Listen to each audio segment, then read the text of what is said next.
Ngayong araw mag-harvest tayo ng magic fruit mga ka-90s. Oo, tama yung narinig mo, magic fruit. Sa iba naman ang tawag nila dito ay magic berry. Grabe, napakarami kong nakuha. Dahil kakagising ko lang, naisipan kong kumuha ng magic fruit. Kumuha na rin ako ng lalagyan, kaya samahan nyo ako, makuha na tayo ng magic fruit. Let's go! Nandito nga pala ako sa kubo ngayon mga 90s. Dahil wala akong makontent ngayon, saktong-sakto, napakaraming bunga ng magic fruit. Yan, ipapakita ko sa inyo yung puno ng magic fruit mga 90s. Ito yung itsura niya, oh. Napakaliit niya lang pero napakarami niyang bunga. Grabe, oh. Natutuyo na yung mga ibang bunga, oh. Dahil wala namang kumukuha. Hinog na hinog talaga sila, oh. Kulay pula. Meron pa dito sa taas, sa baba. Grabe, ang daming bunga. Wow! Actually, lumalaki din yung puno nito. Ito, natutuyo na talaga sila, oh. Sayang. Alisin natin yung tuyong bunga.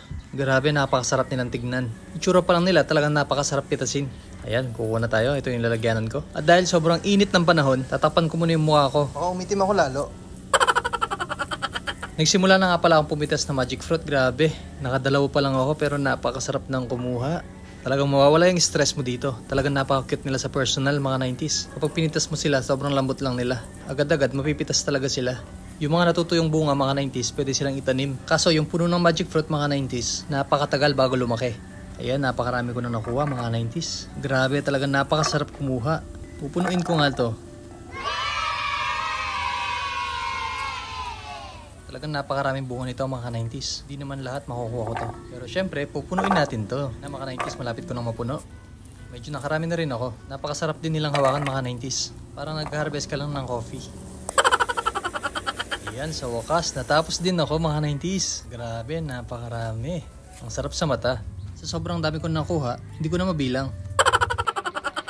Paggising ko ulit ng umaga, naisipan kong kumuha ng mangga. Gamitin natin itong mga mangga na to mga 90s para sa magic fruit. Dahil kapag kumain ka ng magic fruit, tatamis daw yung lahat na maaasim. Saktong-sakto, napakaraming bunga din ng mga mangga namin. Napakababa lang ng mga bunga nila. Kahit mga bata, pwedeng kumuha dito. Talagang maaabot lang nila. At syempre, wag na tayong patupik-tupik pa mga 90s. Kuha tayo ng mangga. Ayan, selfie-selfie muna tayo sa mangga. Shout out sa mga mangga lovers dyan. Gusto nyo? Lah, asa kayo? Joke lang. Trali ka dito, bibigyan kita. Samahan nyo na lang pala ako mamitas mga 90s. Ayan, pipitas na ako. Grabe, talagang napakaraming bunga din ng mga mangga namin, oh. Thank you, Lord. Wow! Ayan, sa wakas, nakatatlo na rin ako. At syempre, ito lahat na nakuha ko mga 90s. Papakita ko sa inyo. Napakarami. Wow! At dahil dyan, babalatan na natin ang mangga. Pinabalat ko na nga pala kay nanay mga 90s. Grabe, napakasarap nito. Kulay yellow na siya, oh. Naamoy ko pa lang yung mangga. Talagang napakasarap na. Yan, sa wakas, nabalatan na rin. Saktong-sakto to sa magic fruit. Talagang napakabilis naman magbalat ni nanay. At syempre, ito na yung nabalat niya.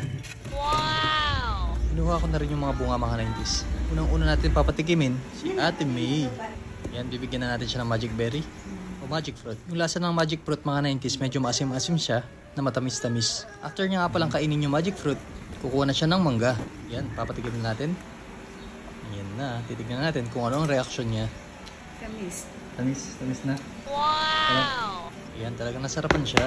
Dahil nainggit si Baby Kael, gusto niya rin kumain ng mangga. Akala niya, sobrang tamis to. Yan mga 90s, titignan natin kung ano ang reaction ni Baby Kael. Titignan natin kung maangasim siya.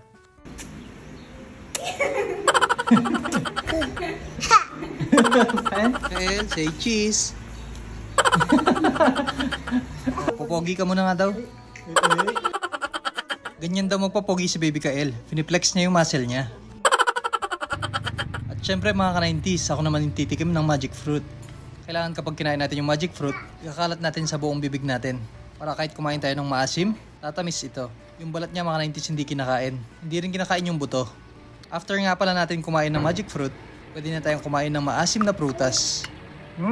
Sarap. Napakatamis. Wow! Talagang tumamis na talaga siya. Kayo ba? Nakakain na ba kayo ng magic fruit mga 90s? Mag-comment nga kayo, nakakain na kayo nito? At syempre, saktong-sakto meron akong mga bisita dito. Papakainin din natin sila ng magic fruit. Bago nga pala natin papakainin ng magic fruit, ipapatikim muna natin sa kanila yung mangga. Titignan natin kung gaano kaasim ang mangga. Talagang nangasim sila. Medyo mahihain nga pala sila ng konti. Konti lang naman. Yan, sabi nila, napaka-asim daw. Kaya kukuha na sila ng magic fruit. Yan, tinikman na nga pala nila yung magic fruit mga 90s. Actually, first time daw nilang kumain ng magic fruit mga 90s. Hindi, napapanood lang daw nila sa vlog ko. Yan, sobrang saya niyang kumain ng magic fruit. dahil nakakain na sila ng magic fruit mga 90s, papakainin na natin sila ng maasim na mangga. Matitikman na nila yung before and after. Yan, tinikman niya na nga pala mga 90s. Wala daw siyang masabi. Nagtaka siya, bakit tumamis? Sabi niya daw, nakaka-amaze daw, bakit daw tumamis?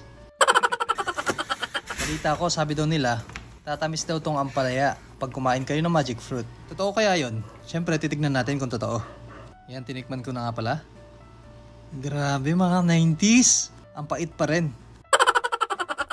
Magpapanggap ako na kunwari matamis. Para tumikim din si Ate May. Paano?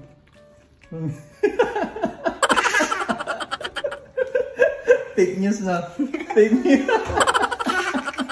Ito pa yung nakakatawa mga 90s. Saktong-sakto. Sinigang yung ulam namin. Hindi ko masyadong malasahan yung sinigang. Nalalasahan ko, napakatamis niya. O paano? Hanggang dito na tayo mga 90s. Bye-bye. Maraming salamat dahil umabot kayo sa video na ito. Bye-bye.